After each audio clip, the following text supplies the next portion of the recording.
పిల్లరా, ఈరోజు ఈ యొక్క కార్యక్రమంలో మనం ఒక ప్రత్యేకమైన అంశాన్ని ధ్యానించబోతున్నాం. ఈరోజు మనం ఆలోచించబోతున్నటువంటి అంశం ఏంటంటే, మనిషికి మంచి దినాలు ఎప్పుడు? మనిషికి మంచి దినాలు ఎప్పుడు? పిల్లరా, ఈరోజు మనిషి సహజంగా ఏమనుకుంటుంటాడంటే, ఒక దినం మంచిదని మరొక దినము చెడ్డదనుకుంటుంటాడు. బుధవారం మంచిదని, గురువారం చెడ్డదని, శుక్రవారం మంచిదని, శనివారము చెడ్డదని. అంటే ఒక దినము మంచిదని, ఒక దినము చెడ్డదని.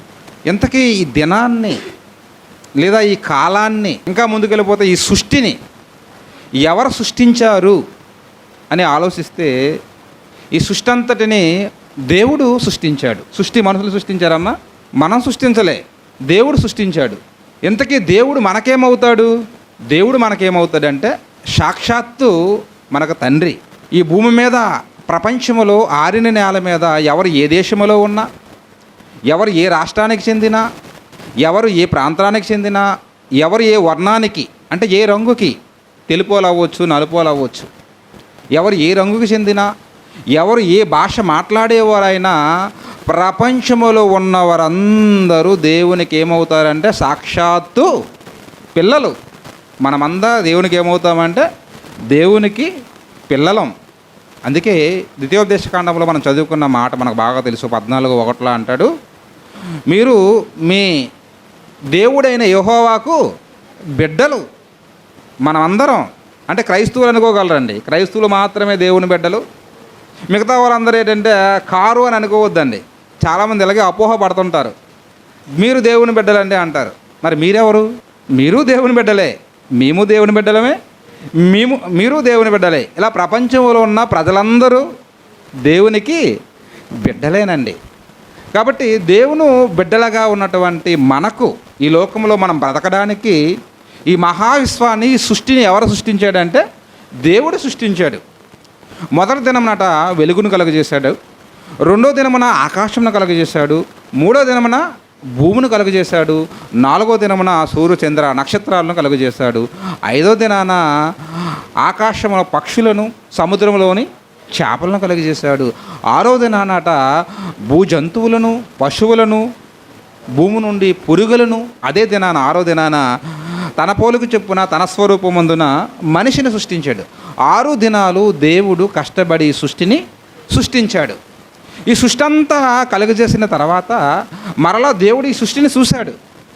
చేసిన తన పని ఎలా ఉంది.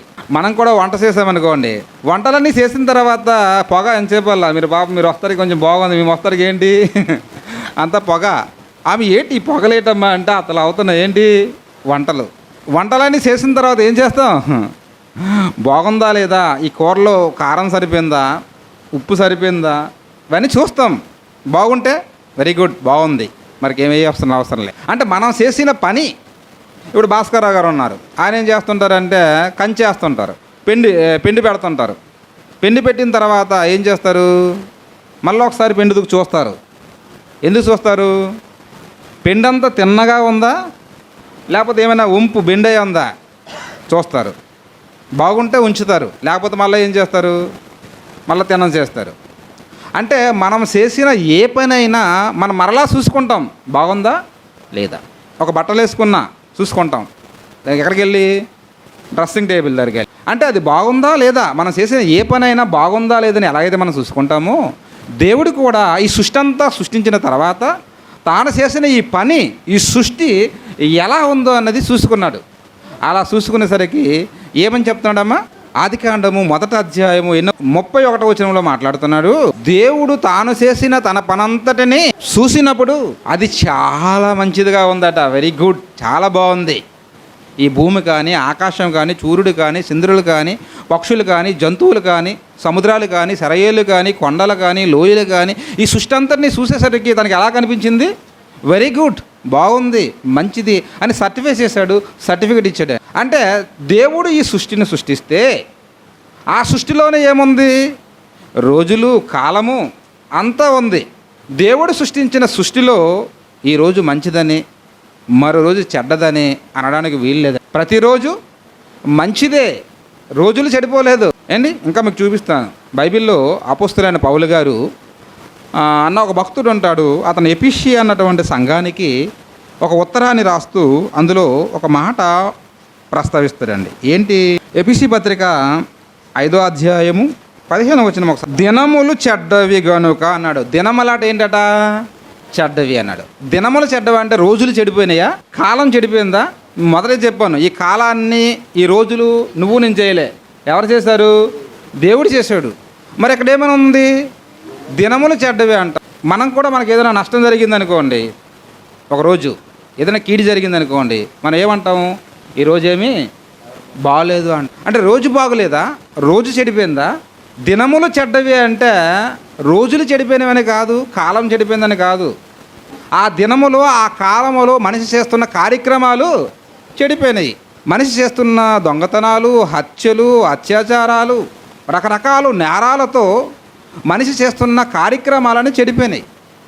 ఒక వీడియో వచ్చింది ఈ మధ్య, నేను చూస్తాను, నిన్న మొన్న ఎప్పుడు. ఒక అబ్బాయి స్కూల్కి వెళ్తుంటే సైకిల్ మీద ఆ అబ్బాయిని ఆపి కాలు చేతులను కట్టి అబ్బాయి మీద కొంతమంది అగాంతుకులు ఏం చేశారంటే యాసిడ్ పోసేస్తారండి ముఖం మీద. పాపం ముఖమంతా కాలిపోయింది. ఎందుకు ఇలా చావు బతుకుల మధ్యన తీసుకెళ్తున్నారు అన్నమాట. అబ్బాయి బతికాడో లేదో కూడా తెలియదు అనమాట. ఒక అబ్బాయి స్కూల్కి వెళ్తున్న అబ్బాయిని సైకిల్ ఆపి అతని కాలు చేతులు కట్టి అతని ముఖం మీద యాసిడ్ పోసేస్తారు. ఇంతకీ ఎందుకు చేశారు అంటే, పాపం ఆ అబ్బాయి వాళ్ళ అక్క కట ఎవరో కామెంట్ చేశారట. అక్కకు కామెంట్ చేస్తే ఏదైనా ఇబ్బంది పెడితే తమ్ముడు అడ్డుకుంటాడు కదా. ఇప్పుడు ఉన్నాడు మన పూజ. ఆ పూజకి ఏదైనా ఎవరైనా ఆమె విషయంలో కామెంట్ చేస్తే, ఆమెకి ఇబ్బంది పెడితే దేవసహాయం వస్తాడా రాడా? ముందుకి వస్తాడు. అది రక్త సంబంధం, బంధుత్వం, పేగుబంధం, ఒకే తల్లి గర్భం నుంచి వచ్చినవారు కాబట్టి ఒకరు కష్టం వస్తే ఇంకొకరు చూస్తూ ఊరుకోలేరు, స్పందిస్తారు. అలాగే అబ్బాయి స్పందించాడండి. కాబట్టి దారుణంగా అబ్బాయి కాలు చేతులు కట్టి యాసిడ్ పోస్తారు. ఎంత దారుణం అండి. ఇలా మనం చూస్తుంటే రోజులో దినములో మనిషి చేస్తున్న కార్యక్రమాలు అన్నవి చెడిపోయినాయి. ఈరోజు జరిగిన నేరాలన్నీ రేపు పేపర్లో కనిపిస్తాయి, చూడవచ్చు మనం. రేపు జరిగిన నేరాలన్నీ ఎల్లుండి పేపర్లో కనిపిస్తాయి. ఇలా ప్రతిరోజు మనిషి చేస్తున్న కార్యక్రమాలు చెడిపోయినాయి.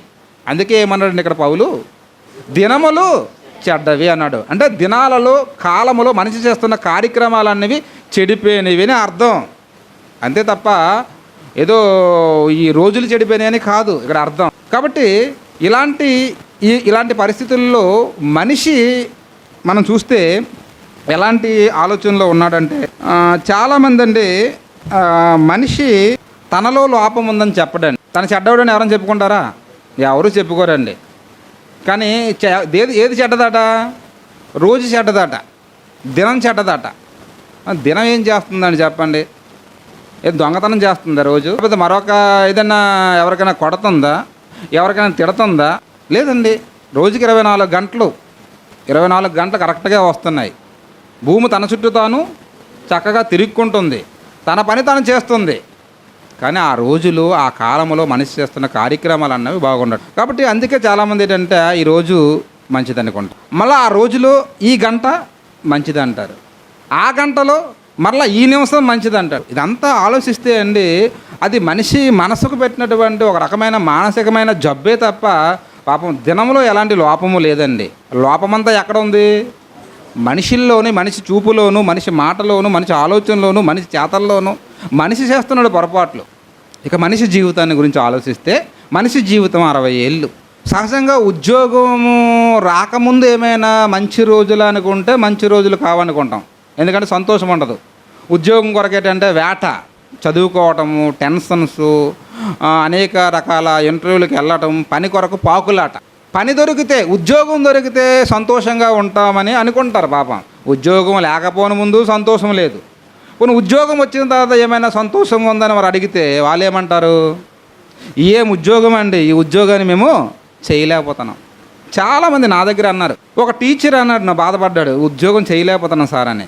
ఒక అంగన్వాడీ టీచర్ అడిగితే ఆమె కూడా మనం అనుకుంటాం అంగన్వాడీ టీచర్ పాపం చక్కగా వెళ్ళిపోతుంది, ప్రభుత్వం శాలరీ చేస్తుంది అనుకుంటాం. ఆమెకు ఆనంగా అడిగితే, సార్ ఈ రికార్డులు నేను రాయలేక నా ప్రాణం విసిగిపోతుంది, పై ఆఫీసులు చెకింగ్, కాబట్టి ఈ ఉద్యోగం చేయలేక సంతోషం, తృప్తి లేదు. అంటే ఉద్యోగస్తుడు కూడా ఏం లేదు, తృప్తి లేదు, సంతోషం లేదు. అంటే మంచి రోజులు కాదా? పోనీ ఉద్యోగం అంతా పూర్తయిపోయింది, రిటైర్మెంట్ అయిపోయాను 60 ఏళ్ళకి. ప్రభుత్వం ఒక్కసారిగా కొన్ని లక్షల రూపాయలు ఇచ్చింది, మరోపక్క ఫెన్షన్ కూడా నడుస్తుంది. ఇప్పుడు అలాంటి వాళ్ళ దగ్గరికి వెళ్ళి మీరు అడగండి, ఏమయ్యా మీరు సంతోషంగా ఉన్నారా అంటే ఏమంటాడు? ఏమి సంతోషం అండి, ఏ సంతోషము లేదు. ఇలా మనిషి జీవితంలో ఏ దశలో చూసినా, ఎప్పుడు చూసినా, ఏ సందర్భంలో చూసినా సంతోషం అన్నది, మంచి దినాలు అన్నవి తన జీవితంలో కనిపించటలేదు. మరి మనిషికి ఎప్పుడు సంతోషం, ఎప్పుడు మంచి రోజులు వస్తాయి? ఈ ప్రశ్న మనం ఆలోచించాలండి. దీనికని సమాధానం దొరికిందనుకోండి, చాలా సంతోషంగా ఉంటుంది, మనసుకి చాలా తేలిగ్గా ఉంటుందని. కాబట్టి ఆలోచిద్దాం. ఎందుకంటే ఏదో భారతమ్మ గారు ప్రార్థన పెట్టారు, మాకు పిలిచారు కాబట్టి వచ్చాము, కూర్చున్నాము, భోంచేసాము, వెళ్ళిపోయాము అన్నట్లు కాకుండా, భారతమ్మ గారు గృహకార్య కూడికి పెట్టుకున్నారు, ప్రార్థన పెట్టుకున్నారు, అక్కడ కొన్ని మంచి విషయాలు మేము నేర్చుకున్నాము అని మన మనసుకి అనిపించాలండి. కాబట్టి మనం టీవీ ముందు ఎంత ఆసక్తితో ఉంటామో మనకు తెలుసు. కార్తీక దీపం వస్తుందో లేదో తెలియదు, కానీ ఒకప్పుడైతే జనాభా పాపం ఆ టైం వచ్చేసరికి ఏంటంటే పాపం వంట పంట అంతా మొత్తం అప్పటికల్లా పూర్తయిపోవాలా, అర్థమైందా? పూర్తయిపోయి రెడీగా వచ్చి కూర్చోవాలా. అదంతా మనం చూస్తుంటామండి. అది మనిషి రాసినటువంటి స్వయ రచనలు అండి, కల్పితాలు, కథలు, అవి వాస్తవాలు కాదు. ఆ వాస్తవం దగ్గరే, మనిషి ఆలోచనలో నుంచి, మనిషి తలంపుల్లో నుంచి వచ్చిన దగ్గరే అంత మనం ఆసక్తిని కనబరుస్తున్నప్పుడు ఈ మాటలు అన్నవి ఏవైతే ఉన్నాయో అవి మనిషి ఆలోచనలో నుంచి వచ్చినవి కాదు. నీ కన్న తండ్రి నీ కొరకు రాయించిన మాటలు, అవి నీ జీవితానికి అవసరమైనటువంటి మెలకువలు. అలాంటప్పుడు దీని దగ్గర ఎంత ఆసక్తి మనం కనబరచాలా? కాబట్టి ఈ ప్రశ్నకి సమాధానం ఏదైతే ఉందో అది బైబిల్ ఇస్తుందండి. చాలామంది ఏదైనా ఒక ప్రశ్న తలెత్తిందనుకో, ఇప్పుడు ఏమి అడుగుతున్నారంటే గూగుల్ని అడుగుతున్నారు. వెంటనే మొబైల్ తీస్తున్నారు, దేన్ని కొడుతున్నారు? గూగుల్ కొడుతున్నారు. కానీ గూగుల్ కూడా కొన్ని ప్రశ్నలకు సమాధానాలు చేయలేకపోతుంది, చెప్పలేకపోతుంది. ప్రపంచంలో ఎంత క్లిష్టమైన, కష్టమైన ప్రశ్న అయినా దానికి సమాధానం చెప్పే సత్తా ఒకే ఒక పుస్తకానికి ఉంది, అదే బైబిల్ అండి. బైబిల్ చూస్తే చిన్న పుస్తకంగానే కనిపిస్తుంది అండి, కానీ దాంట్లో ఉన్న సబ్జెక్టు ఏదైతే ఉందో అది అపారమైనది. కాబట్టి ఒకసారి మనము అడుగుదామండి, బైబిల్ని అడుగుదాం. ఏమండి, 1 పేతురు పత్రిక, అసలు మంచి రోజులు మనిషికి ఎప్పుడు, ఎక్కడ అన్నది మనం ఒకసారి చూద్దామండి. పేతురు గారు రాసినటువంటి 3వ పత్రిక 3వ అధ్యాయం, 1 పేతురు పత్రిక 3వ అధ్యాయం 10వ వచనాన్ని ఒకసారి చూద్దామండి. జీవమును ప్రేమించి మంచి దినములు చూడగోరువాడు. దేన్ని ప్రేమించేవారు అయి ఉండాలట? జీవమును ప్రేమించేవారు అన్నాడన్నమాట. మన శరీరాన్ని ప్రేమించమని ఇక్కడ చెప్పట్లేదు. ఎందుకంటే మన శరీరాన్ని, మన దేహాన్ని ప్రేమించమని ఎవరు ప్రేమించమని చెప్పినా చెప్పకపోయినా మనం ఏం చేస్తాం? ప్రేమిస్తాం. ఉదయాన్నే లేవగానే దానికి ఏం కావాలి? స్నానం చేశాక బ్రష్ గట్ట అయ్యేసరికి బట్టలు కావాలి. కాబట్టి బట్టలు మాత్రం సిద్ధంగా, బీరువా తెరిస్తే బీరువా బుల్లు ఏముంటాయి? కాలు మీద వచ్చి పడతాయి చీరలన్నీ వచ్చి, అన్ని ఫుల్గా. ఏంటో మరి అన్ని చీరలు, అన్ని డ్రెస్సులు. అందుకే మనిషికి బట్టలు అవసరం కాబట్టి ఏమొచ్చిందంటే దానికి ఒక పరిశ్రమ వచ్చింది. ఏమన్నారు? అంటే వస్త్ర పరిశ్రమ అట. ఏ పరిశ్రమ అట? వస్త్ర పరిశ్రమ అట. కొన్ని వందల వేల కంపెనీలండి, కొన్ని వందల వేల మంది స్టాఫ్ పనిచేస్తున్నారు, కొన్ని వందల వేల షాపింగ్ మాల్స్ వచ్చాయి. ఒకప్పుడు పలాస వెళ్తే, నా చిన్నప్పుడు అండి, ఉంటే పట్టి ఒక 4 షాపులు ఉండేవండి. తిరిగి పలాస మొత్తం తిరిగి ఎన్ని షాపులు ఉండేవి? ఒక 4 షాపులు ఉండేవి. ఇప్పుడు అబ్బో ఎన్ని షాపులు, బట్టల షాపులు, రాజ్కమల్, నీలకమల్, మూర్తీస్ ఆట, ఎస్ఆర్ ఆట. ఈ మధ్యనే మరొకటి వచ్చింది, ఏంటమ్మా? లక్కీ. అంటే నీకు లక్కీ వచ్చేవనుకో షాపుకి, నీకు లక్. అబ్బో అలాగేనండి, ఆ పేర్లతోనే షాపింగ్ మాల్కి వాళ్ళు ఆహ్వానిస్తారు. అందులో రకరకాల వెరైటీస్, మళ్ళీ చీరల్లో కూడా ఒక రకం కాదండి. ఒకప్పుడు చిన్నప్పుడు నేను చూసినప్పుడు దళసరగా ఎక్కువ చీరలన్నీ ఎలాగుండేవంటే బాగా మోటాగా ఉండేవి, మా అమ్మ కట్టుకుంటున్నది. కానీ ఇప్పుడు అవి కాదు, రకరకాల చక్కటి పలసటి చీరలు, రకరకాల డిజైన్స్. కాబట్టి మనిషికి ఏంటంటే బట్టల కోసం చెప్పక్కర్లేదు. బట్టలు ఏవైతే కావాలో షాపింగ్కి వెళ్ళిపోయి షాపింగ్ చేసుకుంటారు, బట్టలు దేహానికి ఇస్తారు. అలాగే భోజనం, ఆహారం కోసం కూడా చెప్పక్కర్లేదు. ఆహారం కోసం ఈరోజు ఏంటంటే ఎన్నో హోటల్స్ వచ్చాయి. అక్కడ మనం కూర్చొని ఏది కావాలో ఆర్డర్ పెడితే కొన్ని క్షణాలలో మన దగ్గరికి అలాగ వచ్చేస్తుంది ఆర్డర్. ఏం కావాలి? రకరకాల వంటలండి, రకరకాల విధాలుగా ఈరోజు వెరైటీలు. చికెను వండే విధానం చూస్తే అందులో చాలా రకాలు. మళ్ళీ వాళ్ళు దేన్ని అడుగుతున్నారో దాన్ని గూగులే. ప్రతిదానికి ఇప్పుడు గూగుల్లోకి వెళ్ళిపోతున్నారు. దేన్ని? చికెన్ కూర ఎలా వండాలి అంటే ఇదిగో పలానా ఇన్ని ఉల్లిపాయలు తీసుకోవాలి, ఇన్ని వరకాయలు తీసుకోవాలి, అల్లం ఎంత 100 గ్రాముల అల్లము. ఏంటి దానికి కూడా గూగులే. చికెన్ వండాలన్న గూగులు, మటన్ వండాలన్న గూగులు, సారు వండాలన్న గూగులు. ఇలా మనిషి అదే ఫుడ్ వరల్డ్ లాగా వస్తుందన్నమాట. అంటే ఆహార ప్రపంచం. మనిషి ఉదయాన్నే ఏమి తినాలట, మధ్యాహ్నం ఏమి తినాలి, రాత్రి ఏమి తినాలి, ఇలా ఇవన్నీ పెడుతున్నాం. దేనికి? శరీరాన్ని బాగా ప్రేమిస్తున్నాం. దానికి కావాల్సిన బట్టలు, దానికి కావాల్సిన భోజనము, ఇల్లు దేనికోసము? శరీరం కొరకే. బండి కొంటావు దేనికోసము? శరీరం కొరకే. ఆస్తులు కొంటావు దేనికోసము? శరీరం కొరకే. నువ్వు ఏది కొనుక్కున్నా అంత దేనికోసము? శరీరం కొరకే. అంటే శరీరాన్ని ప్రేమించిన వారు అంటూ ఎవరు ఉండరు. అందరూ శరీరాన్ని ప్రేమిస్తారు. కానీ ఇక్కడ ఏమంటున్నాడంటే జీవమును ప్రేమించేవారు మంచి దినములు చూడగోరు వారట. దేన్ని ప్రేమించాలట? జీవాన్ని ప్రేమించాలట. ఇప్పుడు మనం దేవుని పిల్లలుగా ఉన్నాం, సంఘంగా కూడుకుంటున్నాం, ప్రార్థన చేస్తున్నాము, పాటలు పాడుతున్నాం, వాక్యం వింటున్నాం. మనం కూడా దేన్ని ప్రేమిస్తుంటాం చెప్పండి? మనం కూడా దేహాన్నే ప్రేమిస్తుంటాం. మళ్ళీ పైగా క్రైస్తవులు అని చెప్పుకుంటుంటాం. కానీ మనం కూడా ప్రేమించేది ఏది? శరీరమే. మనిషికి శరీరాన్ని ప్రేమించినంతగా మరికి దేన్ని ప్రేమించడండి. కానీ ఇక్కడ ఏమంటుండంటే జీవమును ప్రేమించి మంచి దినములు చూడగోరువాడట. జీవమును ప్రేమించమంటున్నాడండి. ఇంతకీ జీవము అంటే ఏమిటి? జీవం అంటే తెలియదు. అలాంటప్పుడు జీవాన్ని ఎలాగ ప్రేమించగలరు? మంచి దినాలు ఎలా చూడగలరు? చెప్పాను, ఉద్యోగం రాకపోని ముందు మంచి దినాలు కాదు, ఉద్యోగం వచ్చిన తర్వాత సంతోషంగా ఉన్నాడంటే ఉద్యోగం వచ్చిన తర్వాత కూడా ఉద్యోగం రాకుండా ఏమనుకుంటాడు?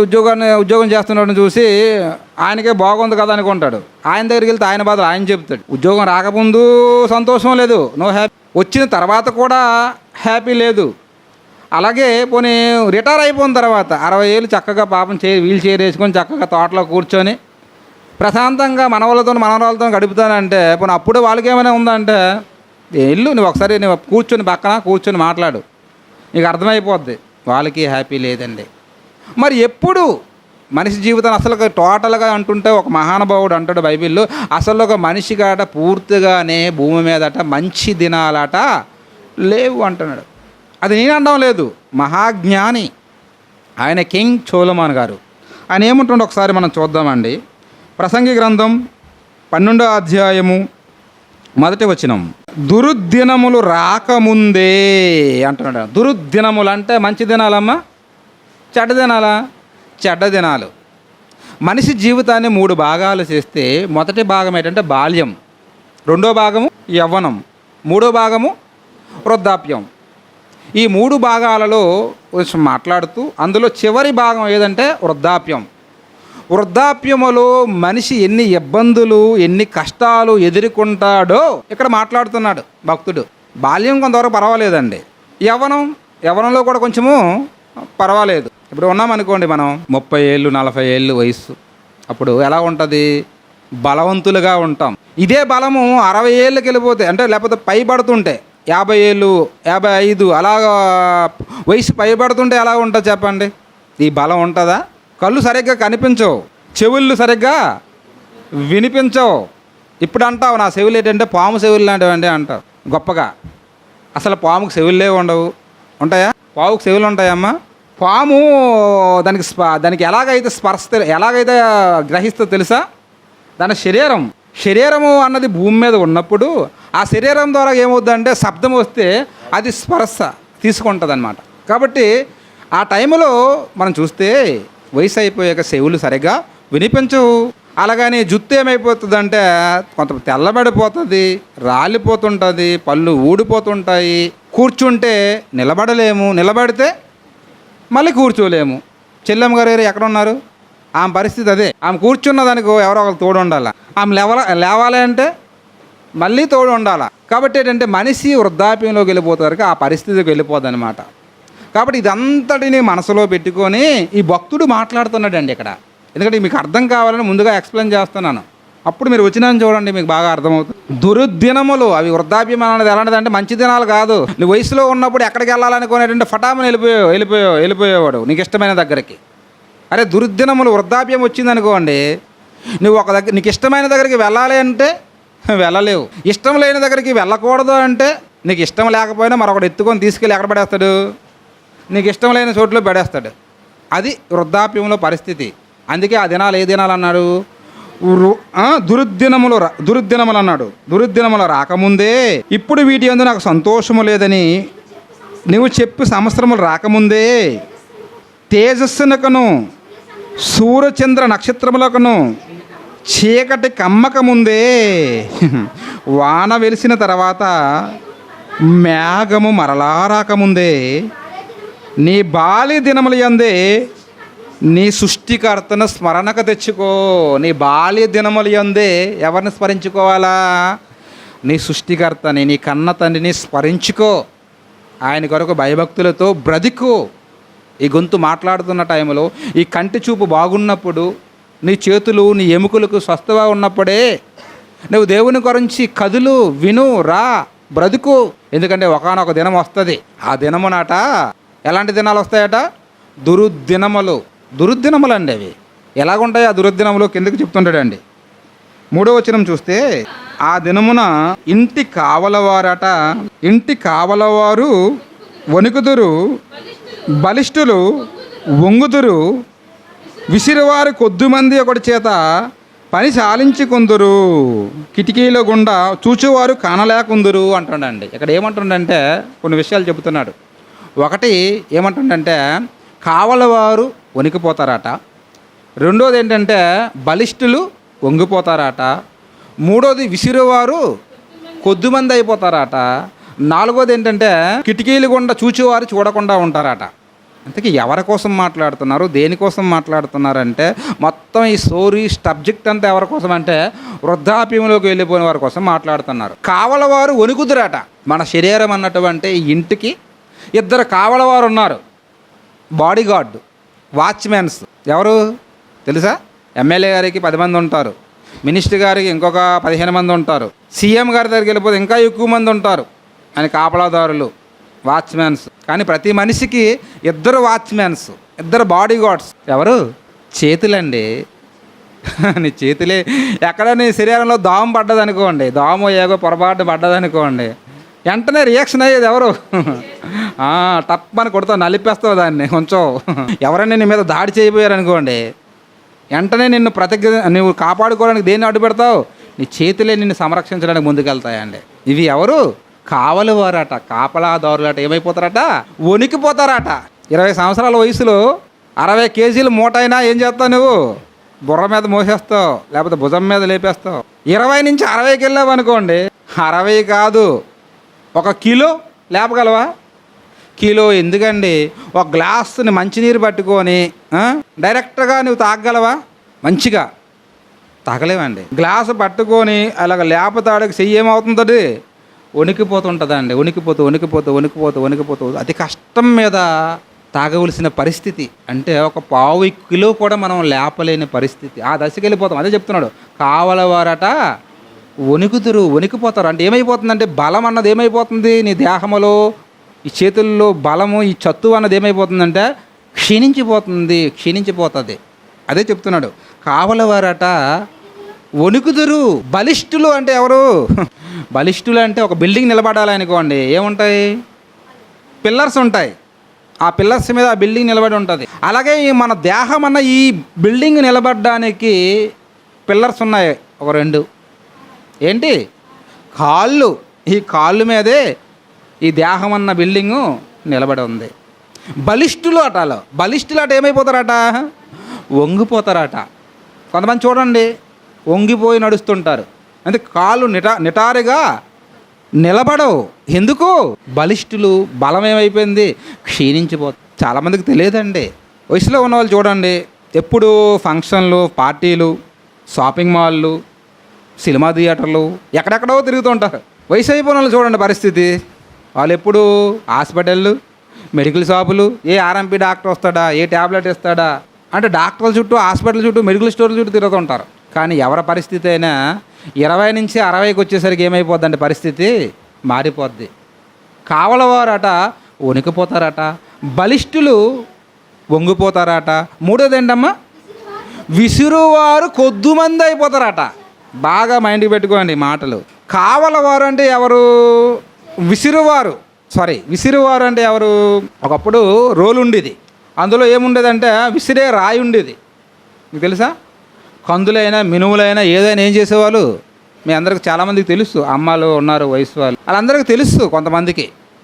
ఎందుకంటే వాళ్ళు విసురున్నారు, వాళ్ళు బాగా కష్టపడి ఉన్నారు కాబట్టి ఇప్పుడు వరకు బాగున్నారు. ఇప్పుడు ఏమైపోయిందంటే సదుపాయాలు ఎక్కువైపోయినాయి, విసిరే పని లేదు. ఇప్పుడు ఏదైనా ఎక్కడ వేయడము, మిక్సీలో వేయడము, ఒక స్విచ్ నొక్కడం. స్విచ్ నొక్కినట్టనే కొన్ని క్షణాలకు ఏమైపోద్ది, పప్పు అయిపోయింది. ఇంకేంటి, ఇంకా నీవు రుబ్బవలసిన అవసరము, చెమట తీయవలసిన అవసరం ఏం లేదు. సదుపాయం అండి, మనిషికి సదుపాయం ఎక్కువైపోయింది. సదుపాయంతో పాటు రోగాలు కూడా ఎక్కువైపోయి. ఒకప్పుడు ఇల్లు తుడవాలంటే ఇంత చీపురు ఉండేదండి, చిన్నది.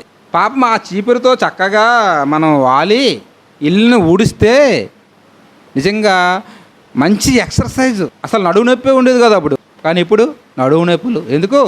ఎంత పెద్ద చీపురు ఎంతదమ్మా, ఎంత పెద్ద పొడవై ఉంటుంది చీపురు, మనంత మనిషి అంత పొడవై ఉంటుంది. అసలు కనీసం నడుము ఇంత ఒక ఇంచి కూడా నీవు వంచడానికి వీల్లేదు. ఇంకేం ఎక్సర్సైజ్ అవుతుంది? రోగాలు రావా? మనిషికి ఈరోజు ఫిజికల్గా వర్క్స్ తక్కువైపోతున్నాయి, అందుకే రోగాలు కూడా ఏమైపోతున్నాయి, పెరిగిపోతున్నాయి. బట్టలు ఉతకాలంటే ఒకప్పుడు బట్టలన్నీ తీసుకెళ్ళి నుయ్యి ఒకటి ఉండేది, మీకు తెలుసో తెలియదు, రాయి నుయ్యి అని మన ఊర్లో ఉండేది. ఆ చివరి చక్కగా బట్టలు చక్కగా నుయ్యి దగ్గర బకెట్తో నీళ్ళు తీసుకొని ఉదుకుతే అది ఎంత బాగుంటుందో. కానీ ఇప్పుడు ఉతకడాలు లేవు బట్టలు, మనం చేతితో. ఏంటి వచ్చినాయి?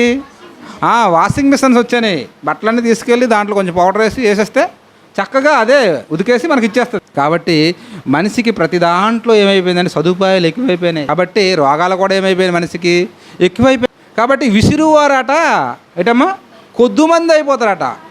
ఇంతకీ ఈ విసిరువారు ఎవరు? విసిరేవారు ఎంతమంది ఉన్నారో తెలుసా? మన శరీరంలో విసిరేవారు ఎంతమంది ఉన్నారో తెలుసా? 32 మంది అంటుంటారు కదా. మన వాళ్ళు లాగి కొడితే 32 పళ్ళు రాలిపోతాయి అంటారు చూడు. విసిరువారు అంటే మీరు ఏదో అనుకోగలరు. విసిరువారు అంటే ఎవరు అనుకుంటున్నారు? పళ్ళండి. నీవు లోట్లో ఎలాంటి ఆహారం వేసేసినా ఏం చేస్తుంది? నలిపేస్తుంది. 20లో వేసావనుకో దాన్ని ఎలాగ ఉంటుంది? మనం నవ్వులుతుంటే పట్టమని అవతల వాళ్ళకి వినిపిస్తుంటాయి. మన పిల్లలు ఏవి బోన్స్, మేకతాలకు బోన్స్ ఏవైనా విడిచిపెట్టేస్తే మనం ఏం చేస్తాం? వదిలేస్తామా? తేరా నాకు అని ఆ బోను పట్టుకొని ఏం చేస్తావు? నవిలి పట ఏంటి అంత గట్టి బోను కూడా ఏం చేస్తావు? ముక్కలు చేసేసి అందులో ఉన్న మూలుగు పీల్చేస్తావు. ఎందుకంటే విసిరేవారు ఎంతమంది ఉంటారు? ఎక్కువ మంది ఉంటారు, 32 మంది ఉంటారు. కానీ ఆ తర్వాత వయసు అయిపోతున్న కొలది ఒక్కొక్క పన్ను ఊడిపోతుంటుంది. విసిరువారు కొద్దిమంది అయిపోతుంటారు. మన పిల్లలకు పళ్ళు వచ్చినప్పుడు ఏం చేస్తామంటే, ఎదుగో మా బాబుకి పన్ను వచ్చిందని, మా పాపకి పన్ను వచ్చిందని చూసి మురిసిపోతాం. ఆ పిల్లలు కూడా పళ్ళు వస్తుంటే వాళ్ళకి ఒక ఆనందం, నాకు పన్ను వస్తుందని. ఈ 32 పళ్ళు నిజంగా ప్రారంభంలో ఉంటాయండి, కానీ చివరికి వెళ్ళేసరికి ఏంటంటే ఎన్ని పళ్ళు అయిపోతాయి? కొద్ది పళ్ళు అయిపోతాయి. 5-6 పళ్ళు మిగులుతాయి. నువ్వు ఎముకలు నవ్వులుతాను పిప్పి చేస్తానంటే కుదరదు అక్కడ. ఎలాంటి ఆహారం ఎముకలు నవ్వులుతాను అన్నావు, ఉండి పళ్ళు కూడా ఏమైపోతాయి? ఊడిపోతాయి. కాబట్టి అలాంటప్పుడు ఏంటి? మెత్తటి ఆహారం, జావలు. తెల్లారలే చూడండి ముసలోళ్ళు ఏం చేస్తుంటారు అంటే, వయసులోకి వెళ్ళిపోయిన వాళ్ళు జావ తింటుంటారు. ఆ బక్రానికి మాంసంగా తినేను అనుకో, తెల్లారలేస్తే అరగదు. అదండి మిషన్ పనిచేయదండి, సిస్టమ్స్ అన్నీ పోతాయి. మిక్సీలో చూడండి మీరు, మిక్సీలో ఎక్కువ కాలం వాడారనుకో ఏమవుతుంది? లాస్ట్కి మిక్సీ కూడా ఏమైపోతుందంటే బోరుకు వచ్చేస్తుంది. అందులో బేడ్లు అరిగిపోతాయి, కార్బన్ కాలిపోద్ది. మన దేహం కూడా ఏంటి? మిషన్. పుట్టును కానించి నువ్వు వేసి ఎన్ని రకాలు వేస్తున్నావు. ఒకప్పుడు నాన్ వెజ్ అండి, ఏదో నెలకు 1-2 సార్లు ఉండేది.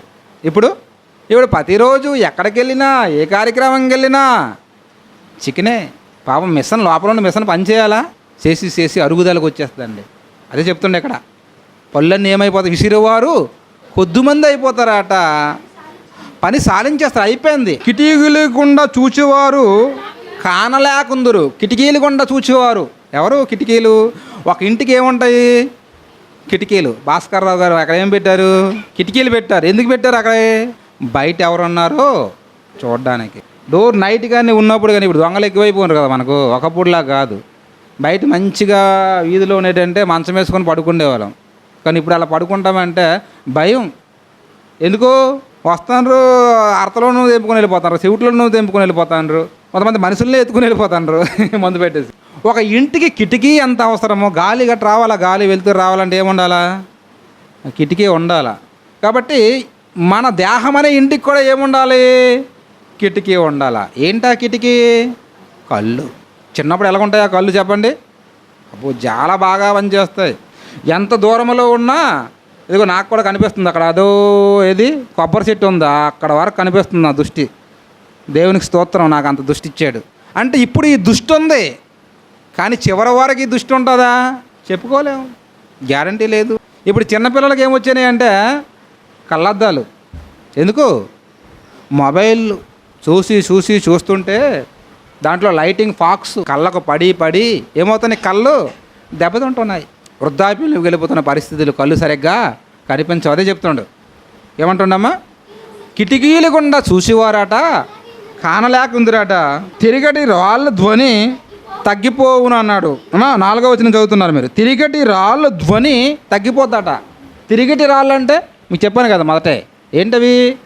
మన నోట్లో ఉన్నటువంటి పళ్ళు, వాటి ధ్వని ఏమైపోద్దట? తగ్గిపోద్ది అనమాట. అంటే మునుపట్లాగా గట్టి పదార్థాలు మనం తినలేము, మెత్తని పదార్థాలు. మరి శబ్దం ఉంటుందా? గట్టి పదార్థాలు తిన్నప్పుడు శబ్దం ఉంటుందా? మెత్తని పదార్థాలు తిన్నప్పుడు శబ్దం ఉంటుందమ్మా? గట్టి పదార్థాలు తిన్నప్పుడు ధ్వని, శబ్దాలు బాగా ఉంటాయి. కానీ తర్వాత ఏమైపోద్దట? మెత్తటి ఆహారం తిన్నప్పుడు ఏంటంటే ధ్వని తగ్గిపోతుందట. వీధి తలుపులు మూయబడును అన్నాడు. అంటే ఇల్లు తర్వాత ఏముంటాయి? కిటికీలే కాదు, తలుపులు కూడా ఉంటాయి. ఇంతకీ తలుపులు అంటే ఏంటి? చెవుళ్ళు. వీధి తలుపులు అంటే ఏంటి? చెవుళ్ళు అండి, చేటల్లాగా ఉంటాయి కదా. ఇవి ఏమైపోతాయి? మూయబడతాయటండి. చెప్పాను కదా, వినిపించదు. సీక్రెట్స్ కొంచెం మాట్లాడినప్పుడు అంటుంటారు, ఒరే నెమ్మదిగా మాట్లాడరా. గోడకు కూడా ఏముంటాయట? చెవుళ్ళు ఉంటాయట. ఏంటి గోడకు చెవుళ్ళు ఉంటాయా? అంటే గోడకు ఉంటాయని కాదని అర్థం. గోడ పక్కన ఎవరైనా చెవులు పెట్టి వింటున్నారేమో. మనం ఒక వ్యక్తితో ఏదైనా మాట్లాడుతుంటే ఆ వ్యక్తి అంత దూరంలో ఉంటాడు, కానీ ఏమవుతుంటాయంటే వినిపిస్తుంటుంది అతనికి కూడా. మనం ఏం మాట్లాడుతుంటామో ఆ మాటలు అవతల వ్యక్తికి వినపడుతుంటాయి. ఇప్పుడు వయసులో, కానీ వయసు పైబడితే పక్కోడితో చెప్పింది కాదు, నీ చెవుల దగ్గరికి వచ్చి చెప్పినా. మా అమ్మమ్మ ఉండేదండి పాపం, ఆమెకు 2 చెవులు కూడా వినిపించవు. ఇది ఏం చేసేవాళ్ళని తెలుసా? మా చిన్నప్పుడు మా చిన్నమామ, నేను మా చిన్నమామ ఒక చెవుల్లో చెప్పాడు గట్టిగా ఏదైనా విషయము, నేను మరో పక్క, ఆయన ఆ చెవులు చెప్తే నేను మరో పక్క. అంటే మా ఇద్దరికి కొంచెం ఏవో డిస్కషన్లు అవుతుండేవి చిన్నవి. మా అమ్మమ్మ ఏమో జడ్జిమెంట్ అనమాట, గదవడము. ఆమె గట్టిగా చెప్తున్నాడు, ఆయన చెప్పింది సరిగ్గా వినిపించింది కాదు, నేను చెప్పింది. ఎందుకంటే అయిపోయింది, తలుపులట మూయబడ్డాయి. నిజమండి, ఇదంతా ప్రతి మనిషి జీవితంలో జరుగుతున్న నగ్న సత్యం దేవుడు రాయించి పెట్టాడండి. కాబట్టి ఇవన్నీ మనం చూస్తున్నప్పుడట మనకేమంటుందంటే, కావలవారు వణికిపోతారు, చేతుల్లో బలం ఉండదు. బలిష్ఠులు అంటే కాళ్ళు వంగిపోతాయి, విసిరేవారు పళ్ళన్నీ రాలిపోతాయి. తర్వాత కిటికీలు గుండా చూసేవారు కనుదృష్టి ఏమైపోద్దంటే కనబడదు. వయసులో ఉన్నప్పుడు సూదిలో దారం పెట్టరా అంటే ఎలా పెట్టగలం? టక్మని పెట్టేస్తారు. వయసు అయిపోయిన తర్వాత సూదిలో దారం కాదు, అసలు సూదే కనిపించదు. వీధి తలుపులు అంటే చెవుళ్ళు కూడా మూతలు కమ్మేస్తాయి. ఇక మనిషికి మంచి దినాలు ఎప్పుడు ఉన్నాయి, ఎక్కడ ఉంటాయి చెప్పండి? ఇలా మనిషికి మంచి దినాలు అయితే ఏవైతే ఉన్నాయో ఉన్నాయి, లేవని కాదు. అవి ఇక్కడ కాదండి, భూమి మీద మంచి దినాల కొరకు నువ్వు ఎంత ఎదిగినా, ఎంత తాపత్రయం పడినా భూమి మీద మనిషికి మంచి దినాలు అంటూ లేవు. మనిషి అనుకుంటున్నాడు ఈరోజు మంచిదని, రేపు చెడ్డదని. మనిషి మాట్లాడుకుంటున్నాడు, కానీ వాస్తవానికి మనిషికి భూమి మీద మంచి దినాలు ఉండవు. అలాగని ఎక్కడ ఎప్పుడు ఉండవు అంటే ఉన్నాయి. ఎక్కడున్నాయో, ఎలాంటి వారికి ఉంటాయో ఒకసారి మనం చదువుకుంటాం. ఆ రెఫరెన్స్ పేతురు గారు రాసినటువంటి పత్రిక అమ్మ, మొదటి 3వ అధ్యాయము 10వ వచనమండి.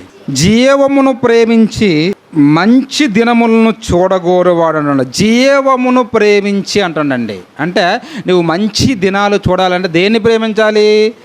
జీవం.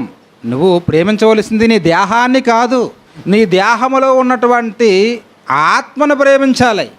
ఆత్మను ప్రేమించిన వారే జీవమును ప్రేమించిన. అంటే మనిషి మొట్టమొదటగా దేన్ని ప్రేమించాలి? జీవము అంటే ఏంటంటే ఆత్మను ప్రేమించినవాడు, దేవుడును ప్రేమించినవాడు, పరలోకాన్ని ప్రేమించినవాడు, సంఘాన్ని ప్రేమించినవాడు, సంఘ సావాసాన్ని ప్రేమించిన వాడే మంచి దినములు చూస్తాడు. మనము జీవమును ప్రేమిస్తున్నామా లేదా అని మనకు అర్థం కావాలంటే ఒకసారి మనకు మనం పరీక్ష పెట్టుకుంటే మనకు అర్థమైపోతుంది. జీవాన్ని ప్రేమించిన వాడండి ఖచ్చితంగా ఏం చేస్తాడో తెలుసా అండి? దేవుని మాటలను శ్రద్ధగా వింటాడు. మొట్టమొదటగా దేవుని మాటల పట్ల ఎలా ఉంటుంది? వినాలన్నటువంటి శ్రద్ధ ఉంటుంది. రెండోది, దైవ కార్యక్రమం అంటే దేవుని కార్యక్రమం జరుగుతుంది, ప్రార్థన జరుగుతుందంటే ఎన్ని పనులున్నా ఆ పనులన్నీ పక్కన పెట్టేసి ఎక్కడికి వచ్చేస్తారు? ఆ కార్యక్రమానికి వచ్చేస్తారంటే. ఈ లోకము శాశ్వతము కాదని, పరలోకం అన్నది ఒకటి ఉందని దాని కొరకు పాకులాడేవారు, దాని గురించి ఆలోచించేవారు, దాని కొరకు అది సంపాదించుకోవాలని ఆతృత పడేవారు. పరలోకానికి నమూనాగా ఉన్నటువంటి, ప్రతిబింబంగా ఉన్నటువంటి సంఘమే కదండి పరలోకానికి ప్రతిబింబం. ఏది? సంఘం. ఈ సంఘాన్నిలో సభ్యునిగా ఒక బాధ్యత నాకంటూ ఒక బాధ్యత కలిగిన వాడుగా సంఘ సావాసంలో ఉంటాడండి. ఎన్ని పనులున్నా, ఎన్ని ఇబ్బందులున్నా, అయ్యో దైవ కార్యక్రమం నేను వెళ్ళాలి అన్నటువంటి ఈ మనస్సు, ఈ ఆలోచన ఉంటుంది. నిలబడాలి ఒక గంట గడి అక్కడ, నేర్చుకోవాలా అన్నటువంటి ఆశ, ఈ ఆతృత కలిగి ఉంటుందండి. ఇవన్నీ ఉన్నవారే జీవాన్ని ప్రేమించిన వారండి. జీవాన్ని ప్రేమించే వారికి ఇవన్నీ ఉంటుందండి. కానీ ఇలాంటి వారు ఉన్నారా? జీవాన్ని ప్రేమించిన వారు ఉన్నారా? దేహాన్ని ప్రేమించిన వారు ఉన్నారా అని మనం చూస్తే ఈ లోకములో ఉన్నవారందరూ ఏంటంటే ఉదయాన్నే లేచింది మొదలుకొని రాత్రి పడుకునేంత వరకు, పుట్టింది మొదలుకొని పాడెక్కి భజన చేసుకుని నిన్ను తీసుకుని వెళ్ళేంత వరకు దేనికోసము, దేన్ని ప్రేమిస్తున్నారు? దేహం దేహం దేహం దేహం కాదండి, నువ్వు దేవుణ్ణి ప్రేమించాలి. అందుకే అంటాడు, అంటే కలిమి అంటే బైబిల్ గ్రంథంలో ఒక మంచి మాట అంటాడు. యేసుక్రీస్తు వారు ఒక మాట అంటారు. ఒకసారి చూడండి, లోకాసు వార్త 12వ అధ్యాయము 15వ వచనం చూస్తే, 12వ అధ్యాయము 15వ వచనం అక్కడ చూస్తే అక్కడ ఏమని వ్రాయబడి ఉందంటే, మరియు వారు ఆయనతో మీరు ఏ విధమైన లోపమునకు ఎడమియ్యక జాగ్రత్త పడుడి, ఒకరిని కలిమి విస్తరించుట వాని జీవమునకు మూలము కాదు. ఒకని కలిమి విస్తరించుట, కలిమి అంటే ఏంటి? డబ్బు, ఐశ్వర్యము, భూములు, బంగారము, వెండి, సిరి సంపదలు విస్తరించడమాట వాని జీవమునకు మూలము కాదట. మనమేమనుకుంటామంటే ఇవన్నీ ఉంటే మనం బాగుంటాం అనుకుంటాం. మనిషి అండి దేవుడు చెప్పిన ప్రతిదానికి ఆపోజిట్లో ఉంటాడు. తెలియక నిజంగా అండి, కలిమి విస్తరించుట వాని జీవానికి మూలమా? యేసుక్రీస్తు వారు అంటున్న జీవం కాదు. మనమేమనుకుంటామంటే అన్నీ ఉంటేనే, ఈ ధనమంతా విస్తారంగా ఉంటేనే అది మనకు మేలు అనుకుంటాం. కానీ మేలు కాదండి. చెన్నైలో ఒక ఆయనకి లాటరీ పేలిందండి. పేదోడే, ₹1,00,00,000 ఎంతో పైన పేలిందట. ఆయనకి ఇంటర్వ్యూ చేశారు. ఎవరు? మనం ఉన్నారు కదా మీడియా ప్రతినిధులు, సహోదరులు. ఆయనకి ఇంటర్వ్యూ చేస్తే ఆయన అన్నాడు, ఏమండి ఈ లాటరీ రాకపోవడం ముందు, పేలక ముందు నేను చాలా సంతోషంగా ఉన్నానండి. నా బ్రతికేదో నేను బ్రతకతాను. కూలికి వెళ్ళి కూలి తెచ్చుకుంటాను, రాత్రి చక్కగా భోజనం చేసి పడుకుంటున్నాను. ఎప్పుడైతే ఈ లాటరీ తగిలిందో, ఈ కలిమి అంటే ఈ ధనం విపరీతంగా వచ్చి పడ్డాదో, అప్పుడు కానించి నా కష్టాలన్నీ, లేనిపోని కష్టాలన్నీ వచ్చేసాయండి. అంతే కదండి. మనకు ఎప్పుడైతే ఈ కలిమి విస్తరిస్తూ ఉంటుందో అక్కడి నుంచి అన్ని సమస్యలు పెరిగిపోతాయండి. బంధువుల నుంచి, స్నేహితుల నుంచి, మనకు సంపాలనుకునేవారు, మనకు పడగొట్టాలనుకునేవారు, రకరకాల విధాలుగా మనిషికి టెన్షన్స్ అండి.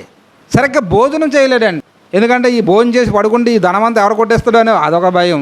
కంటి కదా ప్రసంగి సామెతల గ్రంథంలో మాట్లాడుతుంటాడట. వాళ్ళకాట సుఖనిద్ర ఉండదట, రాత్రులు నిద్ర కూడా పట్టదట. కాబట్టి వాడికి కలిమి విస్తరించే వాని జీవానికి మూలం కాదు. ఎందుకంటే కలిమి అంటాడు, బైబిల్ అంటాడు, నీ ధనం ఎక్కడుండునో నీ ప్రాణము అక్కడే ఉండును. నీ ధనం ఎక్కడ ఉంటుంది, నీ మనసంతా ఎక్కడ ఉంటుంది, నీ ప్రాణమంతా ఎక్కడ ఉంటుంది, అక్కడే ఉంటుంది. మరి దేవుడు, మరి పరలోకం, మరి వాక్యం, మరి సంఘం, మరి ప్రార్థన తర్వాత తర్వాత తర్వాత తర్వాత ముందేది? ఫస్ట్ అంటే యేసుప్రభు చెప్పిన మాట ఏది కూడా పొల్లు కాదండి.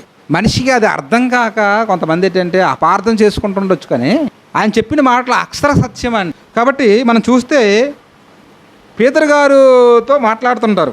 పేతురు గారు అడుగుతుంటారు ఎవరికి? యేసుక్రీస్తు వారికి, ప్రభువా మేము సమస్తాన్ని విడిచిపెట్టి వచ్చాము కదా, మాకు ఏమి దొరుకుతుంది అంటాడు. అంటే ఈ లోకంలో ఏదో ఒకటి ప్రభువుని నమ్ముకున్నాం కదా, మాకు దొరుకుతుంది. మరి ఏం దొరుకుతుంది, ఏమి ఇస్తావు? ఎందుకంటే మీరు రమ్మని వెంటనే మేము ఏం చేసాము, మా బోట్లు విడిచిపెట్టేసాం, మా వలలు విడిచిపెట్టాను, ఉన్నపాటుగా మా ఇంటిని అంతా విడిచిపెట్టేసి వచ్చేసాం, మాకేంటి లాభం అంటే ఆయన అంటాడు, నాయన ఇక్కడ కాదు, మీకు ఎక్కడ, మీరు ఎంత అయితే పోగొట్టుకున్నారో దానికి ఎన్ని రెట్లు, 100 రెట్లు. మంచి ఆఫర్ అండి. మనం చాలామంది ఆఫర్లు పెడుతుంటారు, ఆ ఆఫర్లకు మనం పడిపోతుంటాం. ఒక చీర కొంటాట, మరొక చీర ఫ్రీ ఆట, కొనేస్తాం. అక్కడ ఎందుకు పెడతాడు తెలుసా ఆఫరు? ఆ చీర తెచ్చి నీటిలో ముంచిన వెంటనే ముంచి ఇలా తీయు, ఏమవుతుంది, రంగు గెలిసిపోద్ది. ఏదో స్టాక్ ఉంటుంది, ఆ స్టాక్ ఏంటంటే పడేస్తాడు బయట. ఎక్కువ ఇంకా ఉంచినారంటే ఇంకా మరి ఉండదని తెలుసు. ఇలా లోకంలో ఉన్నటువంటి ఈ ఆఫర్స్ అన్నింటికి మనం పడుతున్నాం, తిరుగుతున్నాం. కానీ ఆయన పెట్టిన మంచి ఆఫర్, నువ్వు జీవమును ప్రేమిస్తే, అంటే దేవుణ్ణి ప్రేమిస్తే, నీ ఆత్మను ప్రేమిస్తే, ఆత్మ సంబంధంగా నువ్వు ఆలోచిస్తే నీకు ఎలా ఉంటుంది, మంచి దినములు. అంటే మనకు సొలొమోను గారు ఉంటారండి. అంటే మనకు ఎంత చెప్పినా ఎలాగుంటుందంటే, ఎంత చెప్పినా చెప్పండి కానండి, ఇదంతా లేకపోతే ఎలాగండి అంటే, అందులో ఏదో ఉంది ఈ లోకంలోనే మనిషి పరుగులు తీస్తుంటాడండి. అలాగనుకుంటే జ్ఞానవంతుడండి. ఎవరు? సొలొమోను గారు. ఈ లోకమంతా అనుభవించాడండి. జ్ఞానములో సంతోషం ఉందని జ్ఞానమంతా నేర్చుకున్నాడు. ఆయనకున్నంత జ్ఞానం ప్రపంచంలో ఎవరికీ లేదు. ఆయన 3000 సామెతలు రాశాడట, 1000కి పైగా కీర్తనలు రాశాడట.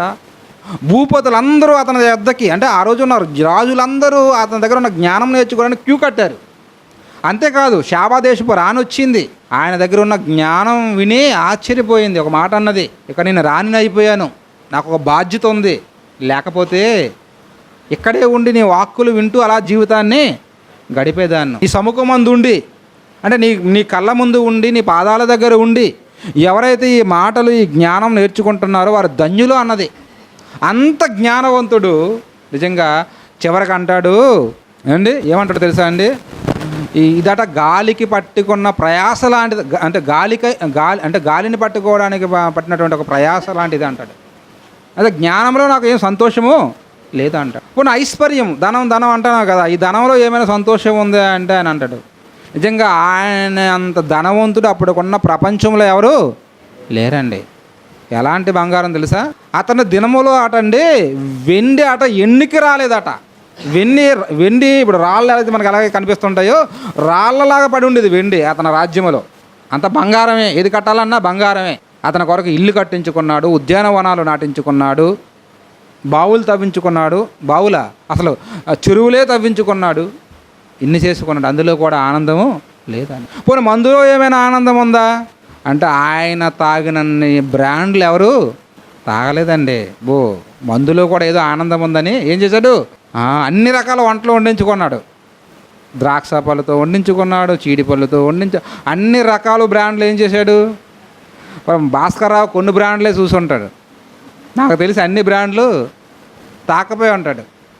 ఖరీదైన బ్రాండ్ ఎక్కడ, ఎయిర్పోర్ట్ మందుని ఉంటుంది, ఎయిర్పోర్ట్లోనే దొరుకుతుంది, కాయలు పొడవు ఉంటాయి, అది చాలా ఖరీదైన మందు. కొన్ని మందులో ఏమైనా ఉందంటే, మందులో కూడా ఏం లేదు, సంతోషం లేదు. అది జ్ఞానంలో సంతోషము లేదు, ఐశ్వర్యంలో సంతోషము లేదు.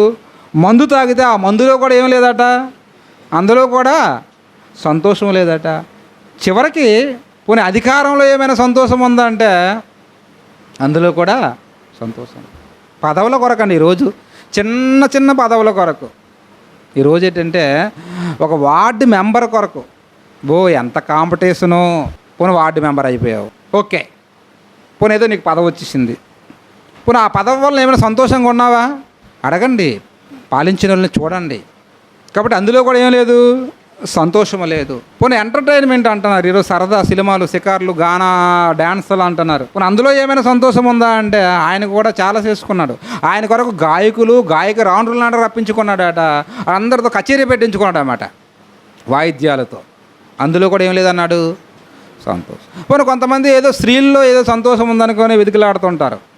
పోనీ స్త్రీలో ఎవరైనా అదేదో భార్య ఉండగా పోనీ భార్య చాలదట, ఇంకో భార్య కావాలట, పోనీ భార్యల కొరకు వెళ్తుంటారు లేడీస్. పోనీ అందులో ఏదో సంతోషం ఉందని ఆయన ఎంతమందిని చేసుకున్నాడు తెలుసా, 1000 మందిని.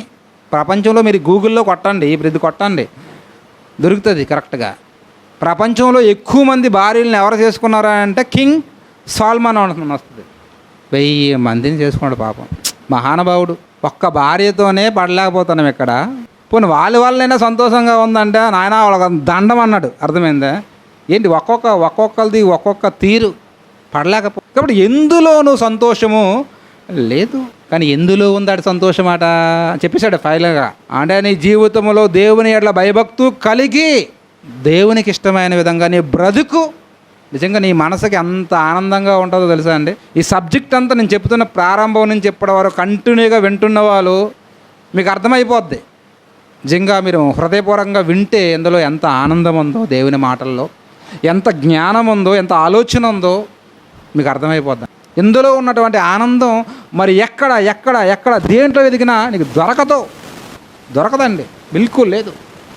అందుకే చివరిగా ఆ మాట మీరు చూడండి, ముగిస్తాను, అయిపోయింది ఎండింగ్. అదండి మనం ఎక్కడి నుంచి మొదలుపెట్టామో అక్కడికి వెళ్దాం.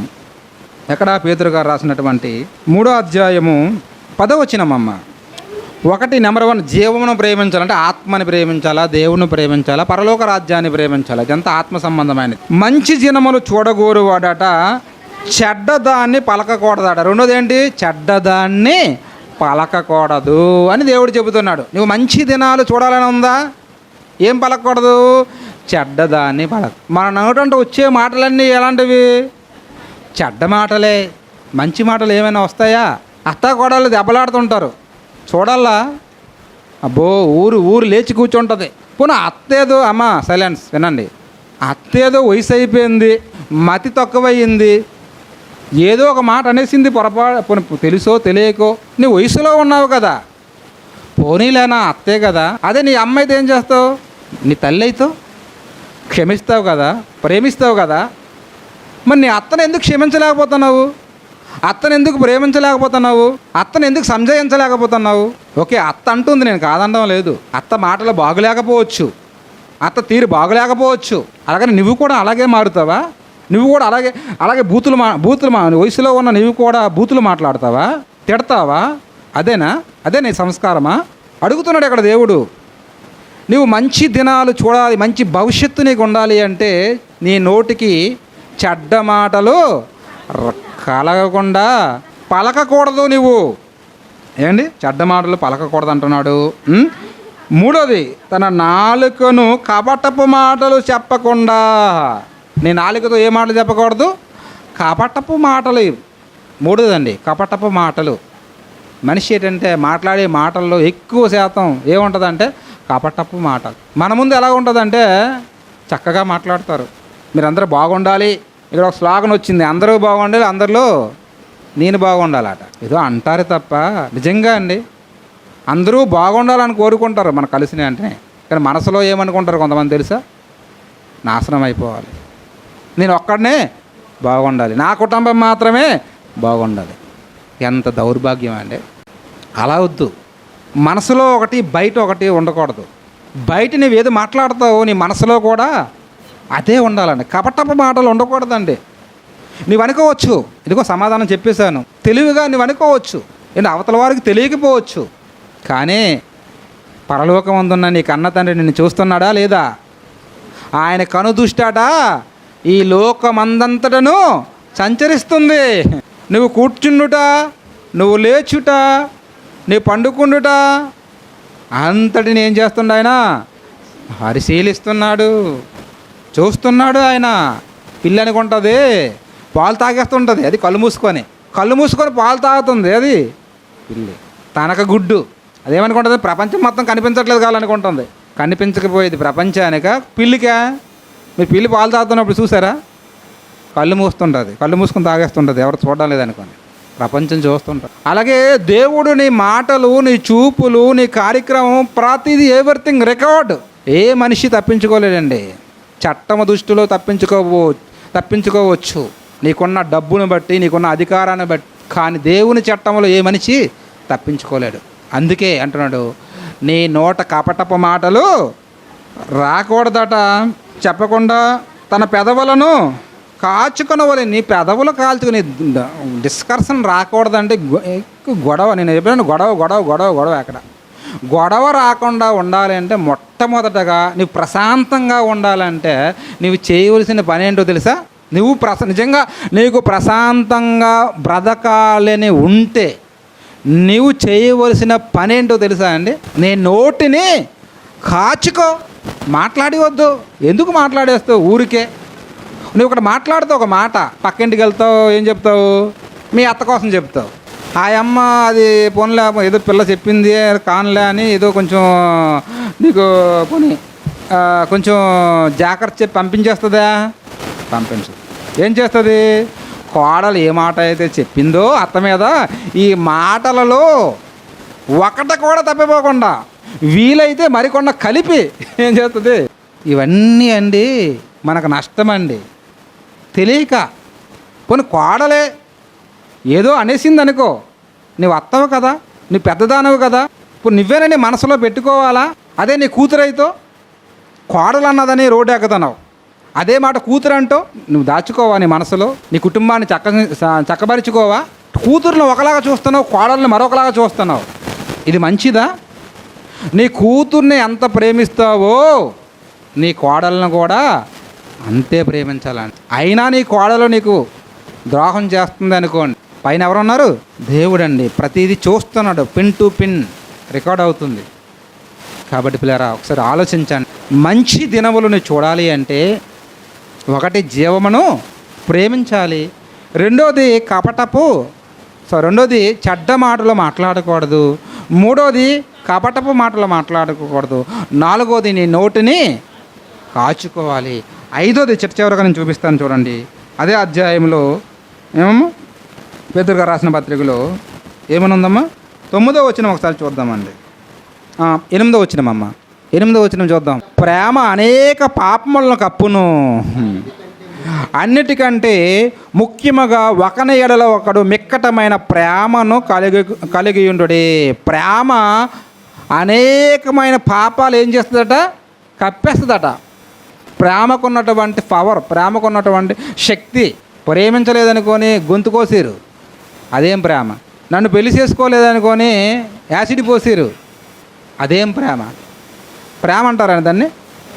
నిజంగా నీవు ఒక మనిషిని ప్రేమిస్తే, నిజంగా నీవు ఒక వ్యక్తిని ప్రేమిస్తే వాళ్ళు ఎక్కడున్నా ఎవరితో ఉన్నా క్షేమంగా ఉండాలని కోరుకుంటావే తప్ప ఆమె నాశనం అయిపోవాలని మాత్రం అనుకో. ఆమె నాశనం అయిపోవాలని అనుకుంటున్నావు అంటే నీది నిజమైన ప్రేమ కాదు. ప్రేమ అట పాపములను కప్పేస్తుందట. ప్రేమ ఉందనుకోండి, ఒక మాట ఆడినా మనం ఏం చేస్తామంటే, మనం ఎవరన్నా తిట్టినా సరేలే కానీలే అని వదిలేస్తాం, పట్టించుకుంటామమ్మా. చిన్న చిన్న మాటలు కండి, చిన్న చిన్న మాటలకి పట్టింపులు అయిపోతున్నాయి ఈరోజు. చిన్న మాటని సహించుకోలేకపోతున్నారండి. చిన్న చిన్న మాటలు సహించుకోలేక ఈరోజు చాలామంది ఏంటంటే అన్నదమ్ముల మధ్యన గొడవ. దేనికి? చిన్న ఒక అడుగు అండి. ఏండి, నీవు భూమి భూమి భూమి భూమి భూమి భూమి ఏ భూమి కొరకైతే పాకులాడుతున్నావో ప్రపంచ చరిత్రలో అండి నేను చెబుతాను, ప్రపంచ చరిత్రలోకి వెళ్ళిపోతే అలెగ్జాండర్ అన్నటువంటి ఒక ఆయన ఉంటాడండి. ఆయన ప్రపంచం మొత్తం జయించాడు రాజు. ఒక రాష్ట్రాన్ని కాదు, ఒక దేశాన్ని కాదు, యావత్ ప్రపంచాన్ని జయించేశాడు. అలాంటి మహావీరుడికి ఒక చిన్న చలిజ్వరం వచ్చింది. అప్పటికి ఏం లేదు, ఇలాంటి బ్లడ్ టెస్ట్లు వగైరా ఏం లేవు కదా, ఇంత సైన్స్ ఈ వైద్యం డెవలప్ అవ్వలేదు కదా. అక్కడ ఉన్నటువంటి కొంతమంది వైద్యులు ఆ కాలంలో బాగు చేయాలని చూశారు, కానీ ఏమలేదు. చివరికి అతను మంచం మీద మరణశయ్య మీద ఉన్నాడు. అప్పుడు తనకున్న సేవకుల్లో ఒక సేవకుడిని పిలిచి ఒక మాట చెప్పాడు. నేను చచ్చిపోయాక ఒక 3 పనులు చేయాలి అన్నాడు. నా పట్ల 3 కార్యక్రమాలు జరిగించాలన్నాడు. ఏంటి మహాప్రభు అన్నాడు. మొట్టమొదటగా ఇదిగో నన్ను బాక్సులో పెట్టినప్పుడు, బాక్సులో పెడతారు కదా తీసుకెళ్ళేటప్పుడు, నా చేతులు 2 చేతులు ఎక్కడ ఉండాలా? బయట ఉండాలా. రెండోది ఏంటంటే, నేను ఇంతవరకు ఎన్ని రత్నరాస్తులు వజ్రవైడీయాలు సంపాదించానో అవన్నీ నేను వెళ్తున్నటువంటి ఆ దారి పొడుగున, నా అంతిమయాత్ర జరుగుతున్నటువంటి ఆ రోడ్డు పొడుగున వెదజల్లాలి. మూడోది ఏంటంటే, ఇదిగో నా బాక్సు ఏదైతే ఉందో, నా శవపేటిక, నా డెడ్ బాడీ, భౌతిక కాయం, నాకింతవరకు ఏ డాక్టర్లు అయితే వైద్యం చేశారో వాళ్ళే మోయాలన్నాడండి. అప్పుడు ఆ సేవకుడు అన్నాడు, ప్రభువా చేస్తాను, జరిగిస్తాను, కానీ ఈ మూడింటి తాలూకా అర్థం ఏంటో నాకు చెబుతారా అని అడిగాడు. మొదటది ఏంటది? 2 చేతులు బయటికి పెట్టి. దాని అర్థం ఏంటో తెలుసా? ఇదిగో గ్రీకు మహాసామ్రాజ్యములో చక్రవర్తిగా కత్తి పట్టి ఈ ప్రపంచం మొత్తం జయించాను, ప్రపంచాన్ని జయించాను, ఎంతో సంపాదించాను, ఎన్నో భూములు, ఎన్నో ఆస్తులు. కానీ నేను వెళ్ళిపోయి నా చేతులతో ఏమీ తీసుకొని వెళ్ళలేకపోతున్నాను. ఈ సత్యం ప్రపంచానికి అర్థం అవ్వాలి, మొదటిది. అలాగే రెండోది, తను సంపాదించినటువంటి వజ్ర వైడూర్యాలు, బంగారం, అవన్నీ అది కూడా నేను తీసుకొని పోలేదు, అవన్నీ తొక్కుకుంటూ వెళ్ళిపోతున్నాను, అది అర్థం కావాలి. మూడోదిగా, డాక్టర్సే మోస్తున్నారు బాడీని. ఎందుకు? తనకు వైద్యం చేసిన డాక్టర్లే ఎందుకు ఆయన బాడీని మోస్తున్నారు అంటే, ప్రపంచములో వైద్య రంగం ఎంత డెవలప్ అయినా, ఎంతమంది డాక్టర్లు, ఎన్ని హాస్పిటల్ వచ్చినా మనిషి ప్రాణాన్ని ఎవ్వరూ నిలబెట్టలేరు. వైద్యమే చేయగలరు తప్ప మనిషిని బ్రతికించలేరు. కాబట్టి ఇది 3 అర్థం కావాలని ప్రపంచానికి అలెగ్జాండర్ చెప్పిన ఒక మంచి ఆధ్యాత్మికమైనటువంటి సత్యం అండి. కాబట్టి ప్రజలు ఆలోచించండి. ఉన్నంత వరకు చిన్న చిన్న వాటి కోసం అండి, చిన్న ఒక అరడుగు భూమి కోసము, ఒక మూరడ భూమి కోసము, ఒక 4 ఇంచీల కొరకు, ఒక 2 ఇంచీల కొరకు కొట్టుకోవడం, చంపుకోవడం, తగువులు, పోలీస్ స్టేషన్లు, ఏమండి ఇదే జీవనం ప్రేమించడం అంటే. ఇలాంటి వారికి మంచి దినములు ఉంటాయండి. భవిష్యత్తులో మంచి దినాలు, మంచి రోజులు చూస్తారా? అది జరగని పని అండి. నీవు నీ జీవితంలో మంచి దినాలు చూడాలి అనుకుంటే ఎక్కడ? పరలోకములో నీ తండ్రి నీ కొరకు ఎదురు చూస్తున్నాడు. నరులారా తిరిగి రండి. నువ్వు వెళ్ళిపోవాలి అక్కడికి. సిద్ధపడవా? ఒక ఊరు వెళ్ళాలంటే ఏం చేస్తావు? మూటా ముళ్ళు అని సరిదేస్తావే. మరి నువ్వు ఇది కాదు, నువ్వు ఎక్కడ కాదు, నీ పౌరస్థితి ఎక్కడుంది? పరలోకమందు ఉంది. ఆ లోకానికి వెళ్ళాలి అంటే యేసుక్రీస్తు వారు ఒక వారధి అనేంటి, ఒక బ్రిడ్జ్ అండి. భూలోకము నుండి పరలోకానికి వెళ్ళాలి అంటే ఆయన ఒక రూట్ వేశాడు. మన కొరకు ఆయన రక్తం కార్చాడు, ఆయన ప్రాణం పెట్టాడు. ఆయన ప్రాణత్యాగం వలన, ఆయన రక్త ధారణ వలన మనకేమైందంటే మన పాపాలకు క్షమ దొరికింది. ఒక రోడ్డు వేశాడు. ఆ రోడ్డు మీద ప్రయాణం చేస్తే నిత్య జీవానికి చేరుకుంటాం. అక్కడ మంచి రోజులండి. ఇక్కడ భూమి మీద ఉన్నటువంటి ఈ టెన్షన్స్, ఈ గొడవలు, ఇబ్బందులు ఏమీ ఉండనటువంటి ఒక మహాలోకమే పరలోకం. అక్కడ మంచి దినాలు ఇక్కడేవి లేవు. మనిషికి ముగింపు దినాలు అన్నవి వెళ్ళిపోతే అంత గందరగోళంగా ఉంటుంది. అప్పటి వరకు మనం ఎంతోమందిని చూస్తాం. కొడుకులు అంటాం, కూతులు అంటాం. అప్పుడు కూతుళ్ళు రారు, కొడుకులు కొంతమంది చూస్తున్నాం కదా. ఎక్కడ వేస్తున్నారు? అనాథాశ్రమంలో జాయిన్ చేస్తున్నారు. కానీ నువ్వు నీ దేవుడిని నమ్ముకో, నీ ప్రభువుని నమ్ముకో. ఆయన నిన్ను ఆదరిస్తాడు, ఆయన నీకు ధైర్యపరుస్తాడు, ఆయన నీకు అండగా ఉంటాడు. అందుకే బైబిల్ అంటుంది, మనుషులను నమ్ముకోవడం కంటే యెహోవాను ఆశ్రయించుట మేలు. మనుషులను నమ్ముకుంటే ఏంటి? ఏ మనిషి ఎప్పుడు హ్యాండ్ ఇచ్చేస్తాడో తెలియదు. కాబట్టి నీ నమ్మకం ఎవరి మీద? దేవుడి మీద. ఆయన కొరకు ఏదైనా చేయాలి, ఆయన కొరకు ఏదైనా ఇవ్వాలి అన్న నీ ఆశతో నువ్వు బ్రతుకు. ఆయన కార్యక్రమాలలో ఉండు, నీకు మంచి దినములు వస్తాయి భవిష్యత్తులో. అలా ఈ కుటుంబం మరి దేవునిలో బలంగా స్థిరంగా ఉండాలని మరి ఈ కుటుంబం గురించి చేరువచ్చిన మీ అందరి నిమిత్తం ప్రార్థన చేస్తాను. అందరూ ప్రార్థనలో ఏకీపించండి.